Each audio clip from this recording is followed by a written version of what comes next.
사무엘상 19장 18절로 24절까지 말씀, 우리 다 찾으신 줄 알고 함께 읽겠습니다.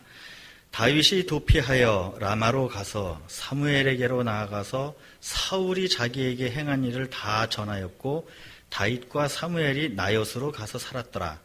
어떤 사람이 사울에게 전하여 이르되 다윗이 라마 나요스에 있더이다 하매, 사울이 다윗을 잡으러 전령들을 보냈더니 그들이 선지자 무리가 예언하는 것과 사무엘이 그들의 수령으로 선 것을 볼 때에 하나님의 영이 사울의 전령들에게 임하매 그들도 예언을 한지라.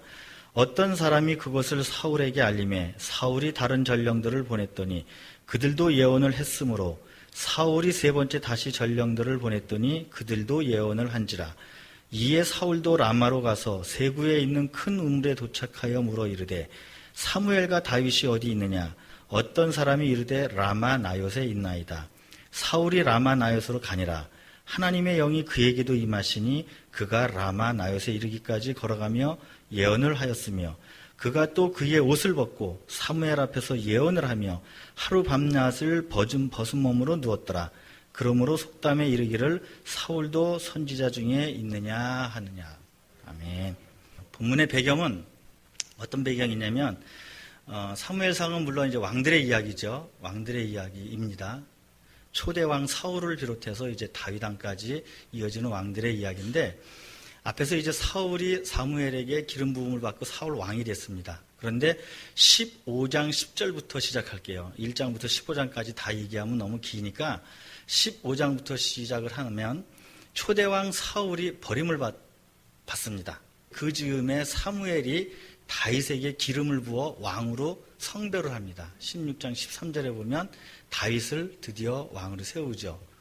그리고 17절에 보면 16장에 보면 다윗이 사울을 위하여 수금을 탑니다. 사울이 평소에 이렇게 좀 질환이 있었나 봐요.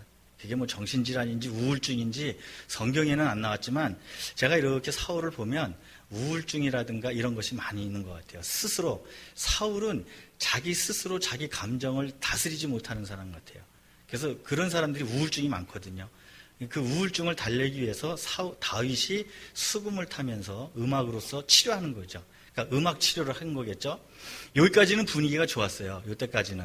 그런데 이제 17장에 여러분들이 잘 알고 있는 다윗과 골리앗 이야기가 나옵니다. 이때 사울이 약속을 합니다. 무슨 약속을 하냐면, 이스라엘 사람들아 들어라. 너희가 이 올라온 사람을 보았느냐? 이 올라온 사람이 누구예요? 골리앗이죠. 이스라엘을 모욕하러 왔도다. 그를 죽이는 사람은 왕이 많은 재물로 부하게 할 것이고 그의 딸을 그에게 주고, 그의 딸이 누구예요? 자기 사울이죠. 사울의 딸을 그에게 줄 것이고 그 아버지의 집을 이스라엘 중에서 세금을 면케하리라. 그러니까 그 약속을 했어요. 왜 약속을 했겠어요? 지금 이 골리앗을 이길 만한 사람이 없잖아요. 이스라엘 군대 중에는 이 골리앗을 이길 만한 사람이 없어요.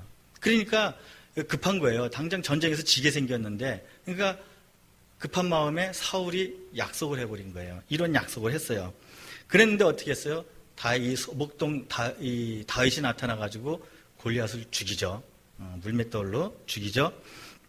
그랬는데 사실 다윗이 골리앗을 죽으면 다윗은 영웅이 돼야 되고 사울 왕이 칭찬을 해야 마땅한데, 어떻게 했느냐? 사울이 다윗 왕을 질투하기 시작합니다. 왜 질투를 하게 됐냐? 그 계기가 사울의 아들 요나단이라고 있는데 다윗을 자기 생명보다 더 사랑했다고 했어요. 자기 생명과 같이 다윗을 사랑했다고 했어요. 자기 자식이 자기가 아닌 또 다른 누구를 자기 생명같이 사랑한다고 한다는 것을 보고 견디질 못했던 거예요. 친구가 친구를 사랑할 수 있잖아요. 그렇죠? 여러분들 자녀들 중에도 때로는 자녀들이 이 엄마 아빠보다 자기 친구를 더 좋아하는 아이들이 많잖아요. 있을 수 있는 일이라고요, 그거는. 부모님보다, 육신의 부모보다 자기 친구를 더 사랑하는 사람들이 왜 없어요? 있죠, 자녀들이.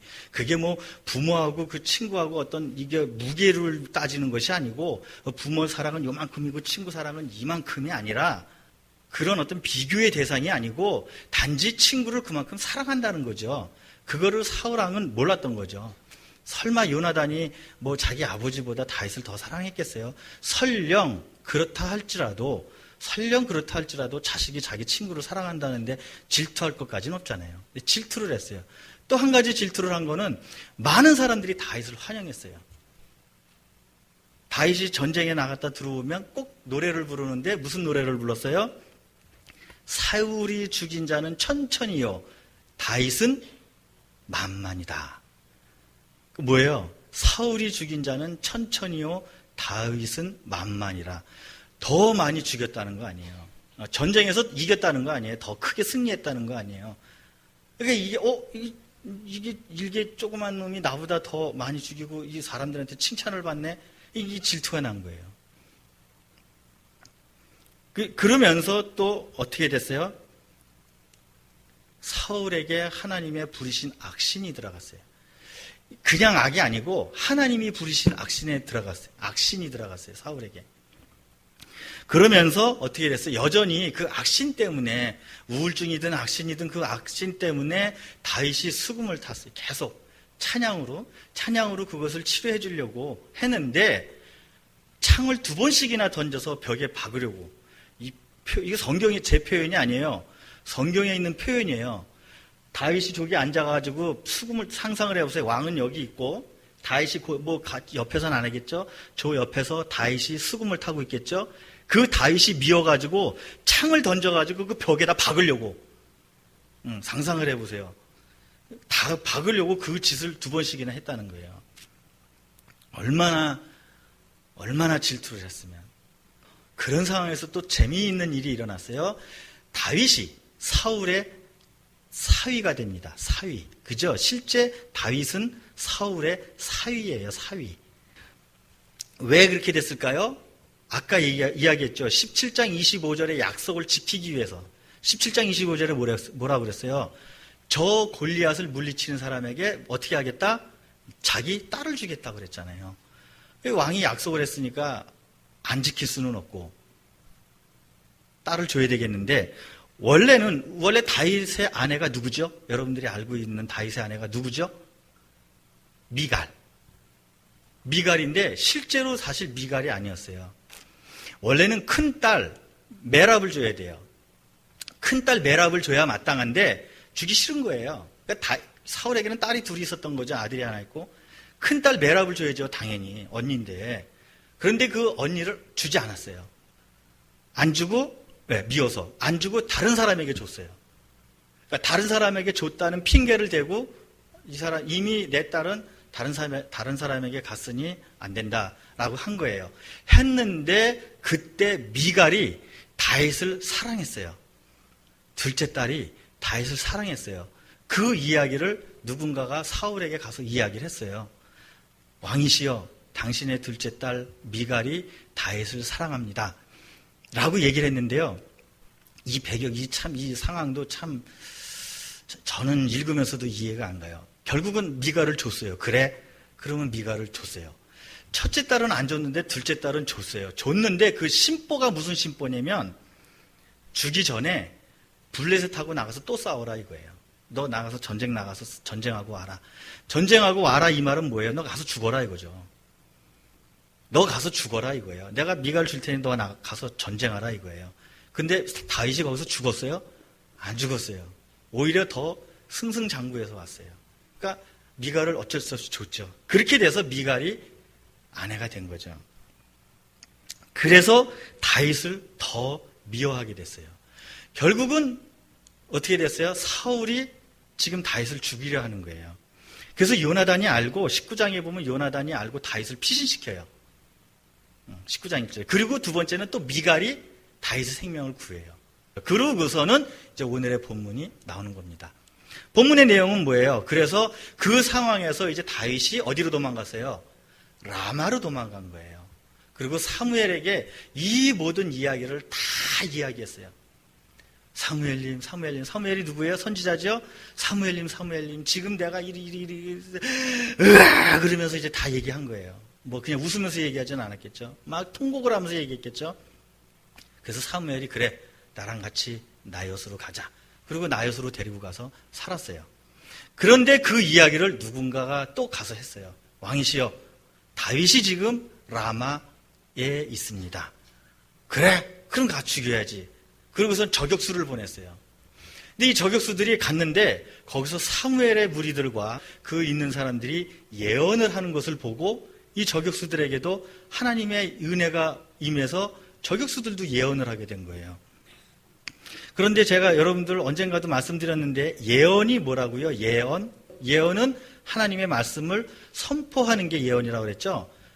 점쟁이들이 뭐 당신은 내일 돈 많이 벌 거야, 이런 거, 당신 내일 복권 터질 거야, 이게 예언이 아니라 하나님의 말씀을 선포하는 게 예언이라고 했죠. 이때 사무엘과 많은 사람들이 하나님의 말씀을 선포하고 있었다는 거예요. 선지자니까. 그런데 이 저격수들도, 다윗을 죽이려 왔던 이 저격수들도 하나님의 은혜가 임하더니 하나님의 말씀을 막 전하는 거예요. 그 이야기를 또 왕에게 가서 했어요. 왕이시여, 이 저격수들을 보냈더니 기껏 예언을 하고 있습니다. 이란 괘씸한 것들 같으니라고. 그리고 두 번째 저격수를 또 보냈어요. 두 번째 저격수를 보냈는데 또 예언을 하네. 세 번째까지 보냈어요. 세 번째 보냈더니 또 예언을 하네. 아니, 사람을 죽이러 보냈는데 자기들은 죽이는 게 아니라 오히려 거기서 하나님의 영이 임해서 예언을 하고 있는 거예요. 그래, 내가 직접 간다. 내가 직접 가겠다. 그리고 간 거예요. 갔는데 어떻게 됐어요? 사울에게도 뭐가 내렸어요? 하나님의 신이 내렸어요.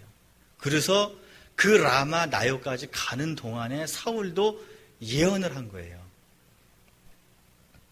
이게 이제 오늘의 내용이죠. 그래서 그때 속담 중에 뭐가 있느냐? 사울도 선지자 중에 있느냐라는 속담이 생겼다고 합니다. 이 말은 칭찬인지 욕인지 잘 모르죠. 어떻게 보면 빗댄 거죠. 아이고, 사울도 예언을 해? 아이고, 사울이 뭐 하나님의 말씀을 선포해? 아이고, 야. 저는 이 말씀을 읽으면서 하나님께서 다윗을 얼마나 사랑하시면, 얼마나 사랑하시고 얼마나 보호하시는지 잘 알 수 있는 장면이에요. 물론 아시다시피 이 이후로도 사울은 끊임없이 다윗을 죽이려고 쫓아다녔어요. 그랬는데 그럼에도 불구하고 하나님께서 다윗을 얼마나 사랑하고 보호하시는지 알 수 있다는 거예요. 또 하나 사울을 보면 참 안타까운 게 하나님께서 세우신 왕이니 분명히 사울 왕도 하나님께서 세우셨어요. 물론 사울 왕은 누가 원한 거예요? 엄밀히 말하면 사울 왕은 이스라엘 백성들이 원한 거예요. 하나님이 세우신 왕은 아니에요. 결과적으로는 하나님이 기름 부어 세우셨지만 백성들이 원해서 세운 왕이에요. 하나님이 세우려고 했던 왕이 아니에요. 사울 왕을 세우긴 세웠는데 사울 왕이 어떻게 했어요? 늘 하나님을 저버렸어요. 하나님을 거스렸어요. 오죽하면 하나님을 얼마나 거스렸으면 하나님의 직접 악신을 보냈겠어요. 아니, 사탄이 보낸 게 아니라 어떻게 보면 감사한 거죠. 사탄이 보냈으면 그런데 하나님이 직접 악신을 부리셨어요. 사울에게. 얼마나 하나님을 거스렸으면 하나님이 떠나시는 것을 우리는 볼 수 있어요. 사울에게 떠났다고 그랬어요. 여기 제가 쓰진 않았지만 하나님이 떠나셨다고 그랬어요. 저는요, 이 말씀 읽을 때 사실 저는 다윗의 입장에서도 묵상을 해보고 사울의 입장에서도 묵상을 해봤을 때 다윗의 입장보다는 사울의 입장에서 묵상했을 때 제가 뜨끔했어요. 나도 그러면 혹시 내가 하나님을 거스리는 것은 없는가?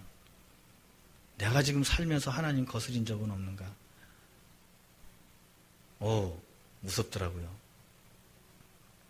하나님이 나를 떠나시면 어떡할까? 그 두려운 마음이 생기더라고요.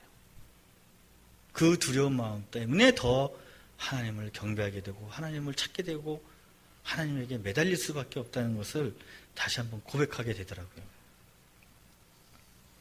장소가 잠깐 나오는데 장소에 대해서 잠깐 설명하면 이 라마라는 곳은 쉽게 말하면 이제 인천이에요. 인천.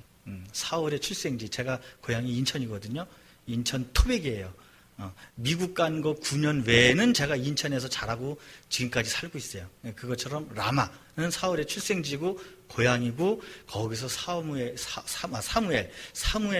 거기서 선지자 사역을 했던 그런 장소고, 나옅은 지명이라기보다는 어떤 공간의 이름이에요. 그러니까 오늘날의 신학교 기숙사 같은 곳이에요. 기숙사 같은 곳. 그래서 라마에 있는 기숙사, 여기 뭐예요? 사무엘과 문화생들이 기숙하는 곳이에요. 그러니까 거기서 뭐예요? 사무엘은 사울을 피해서 도망온 다윗을 다시금 여기서 교육하고 말씀으로 교육하고 훈련시키고 또 회복시키고 치유하고, 요즘 말하는 힐링, 요즘 또 힐링이 대세잖아요. 힐링하는 그런 곳인 거죠. 이곳에 사무엘이 다윗을 데리고 가서 다윗의 마음을 치료해 준 거예요. 다시 한번 이 말씀을 보면서 하나님의 사람 다윗을 향한 하나님의 특별한 보호와 은혜의 역사가 참 크다라는 것을 느낄 수 있는 부분이죠. 얼마나 하나님께서 다윗을 사랑하시고 보호하시며, 이 라마 나옅은 늘 하나님만 의지하고 기도하고 역사가 충만한 곳이에요. 기도의 역사가 일어나고 찬양의 역사가 일어나고 말씀의 역사가 일어나는 그런 곳이었던 곳이죠. 또 한나의 기도로 잉태된 사무엘, 한나의 기도로 잉태된 곳이기도 해요. 그러니까 사무엘에게도 자기 고향이기도 하지만 이 나옅이라는 곳은 사무엘에게도 굉장히 의미가 있는 그런 곳이죠.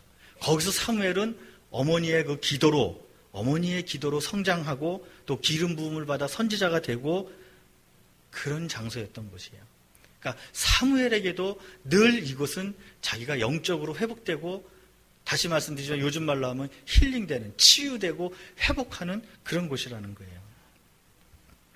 영적으로 무장할 수 있는 그런 장소라는 거죠. 하나님의 말씀과 음성이 가득하고 하나님의 말씀이 선포될 때 성령의 놀라운 역사가 일어나는 그런 장소라는 것입니다.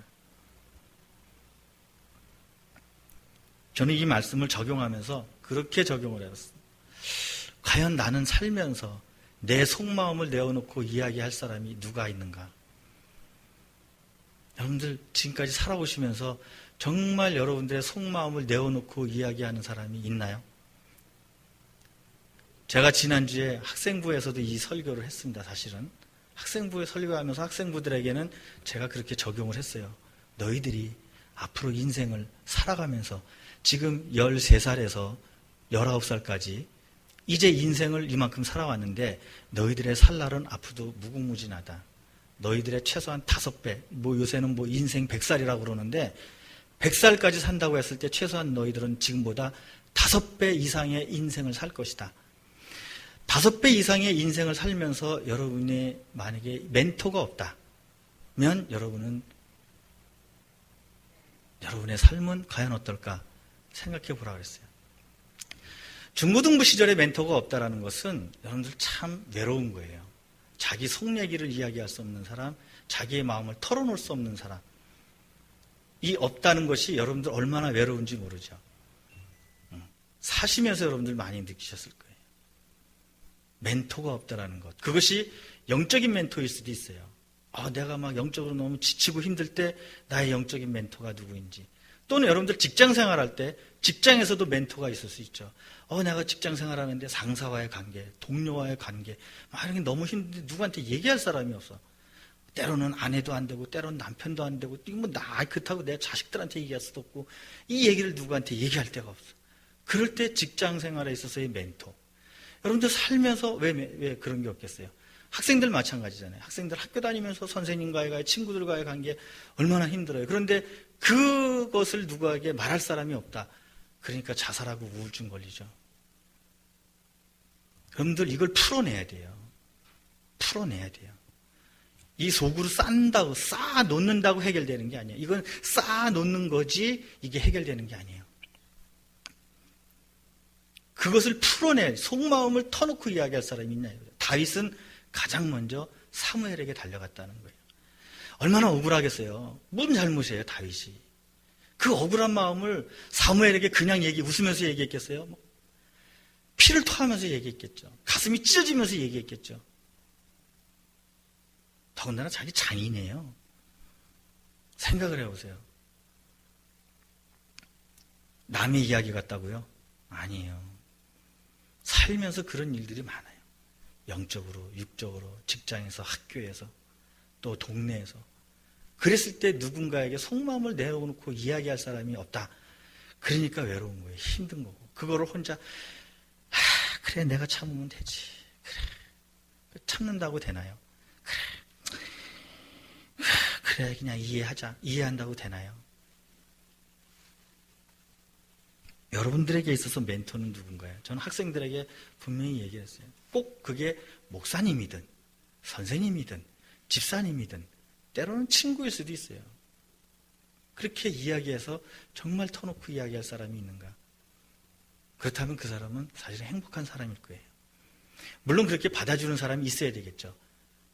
그렇게 받아주는 사람도 중요해요. 기껏 얘기할 때 야 네가 잘못한 거야. 네가 그따위로 하니까 그렇지. 그런 사람한테는요 절대 가서 얘기하지 마세요. 그런 사람이 있어요. 기껏 얘기했더니 설령 그 사람이 잘못했어도 그러냐? 야, 얼마나 힘들겠냐? 얼마나 아팠겠냐? 그리고 일단 안아주고 난 다음에 품어주고 난 다음에 나중에 가서 야 근데 가만히 생각해보니까 너도 좀 잘못한 것 같다. 근데 보자마자 야 거봐 네가 잘못했으니까 그렇지. 저는 그런 사람한테 2번 다시 얘기 안 해요. 왜? 가면 또 상처받아가지고 오니까. 근데 솔직히 전 감사한 게요. 너무 많아요. 전 그런 사람들이 많아요. 정말 감사해요. 선배들도 있고 동료들도 있고 친구들도 있고 많아요. 그래서 얘기를 자주 해요. 우리끼리 모이면 많이 해요. 2번째로 정말 내 삶이 막다른 상황에 달아났을 때 막다른 상황까지 달아났을 때 내가 가는 곳이 어디냐는 거죠. 클럽? 캐바레? 술집? 뭐 세상 사람들은 그렇게 가겠죠. 가가지고 술 먹고 막 춤추고 막 이러고 하다 보면 풀릴 것 같죠. 과연 그럴까요? 과연 그럴까요? 과연 내 삶이 막다른 상황에 갔을 때 내가 가는 곳은 어딘가? 다윗은 가장 먼저 사무엘에게 찾아갔고 사무엘은 그 다윗을 나요스라는 그 영적 공간으로 데려갔던 거예요.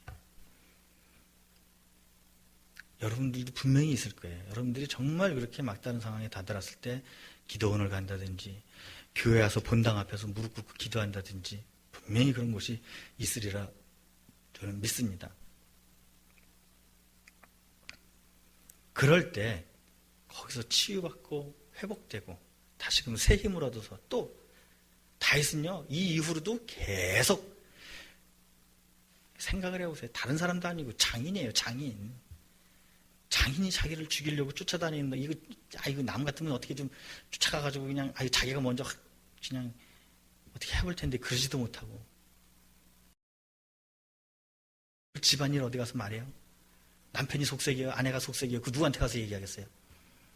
우리 애들이 속색이에요. 말 못하죠. 근데 해야 돼요.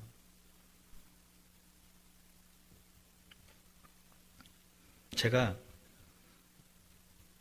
중학교 3학년 때 참 좋은 사람을 만났어요. 제가 웅변대회를 나갔거든요. 그때 제가 구미에서 온 누나를 만났어요. 누나.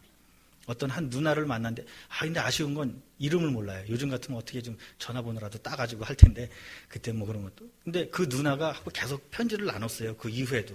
그 누나가 나한테 되게 잘해줘가지고 진짜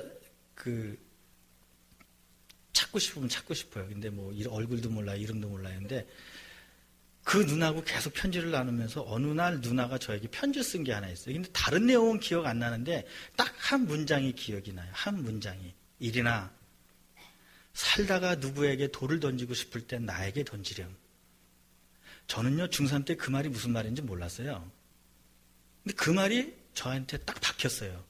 그러고는 잊어버렸어요. 중3 때 고등학교 누나가 나에게 일이나 살면서 너가 누군가에게 돌을 던지고 싶을 때 나에게 던지렴. 저는 그 말이 그때 무슨 말인지 몰랐어요. 나중에 철이 들고 나니까 그래서 제가 그때부터 제가 한 일이 제 나름대로 나도 누군가의 돌을 받아줘야 되겠구나. 나도 누군가의 돌을 받아줘야 되겠구나. 저는 사람들을 만나면 항상 그 사람과 같이 아파하고 울고 슬퍼하고 그 사람이 막 같이 화를 내면 같이 울면 같이 울고 같이 욕하면 나도 같이 욕하고 같이 욕할 때 너 왜 욕해? 이러면 그 사람 갑자기 적이 되죠. 그냥 차라리 같이 욕해 주는 게 나아요. 그 사람 막 화가 나가지고 막 속상해가지고 상처받아가지고 막 욕하는데 땡! 그러면 안 되지! 그러면 그게 돼요. 그게 거기서. 차라리 그럴 땐 같이 막 욕해 주는 게 나아요. 그러고 나서 그래, 너 얼마나 아팠냐, 너 얼마나 슬프고, 너 얼마나 힘들었겠냐. 근데 그거 정말 쉽지 않더라고요. 제가 받아요, 그 상처를. 근데도 해야 되겠더라고요, 그거를. 그래서 제가 지금도 사실은 제가 솔직히 말하면 제가 잘나서도 아니고 능력이 있어서도 아니고 단지 저는 그 마음을 알기 때문에. 저는 그래서 지금도 그 누나가 정말 그렇게 생각나요. 정말 그 누나가 그렇게 보고 싶어요. 나에게 그 말을 해줬다는 게. 그때는 무슨 말인지 몰랐지만. 여러분들은 과연 어디로 가냐고요? 속마음을 이야기할 사람이 있나요? 아니면 막다른 상황에 있을 때 과연 어느 곳을 가나요? 지금 이 시간 우리 함께 기도하기 원합니다.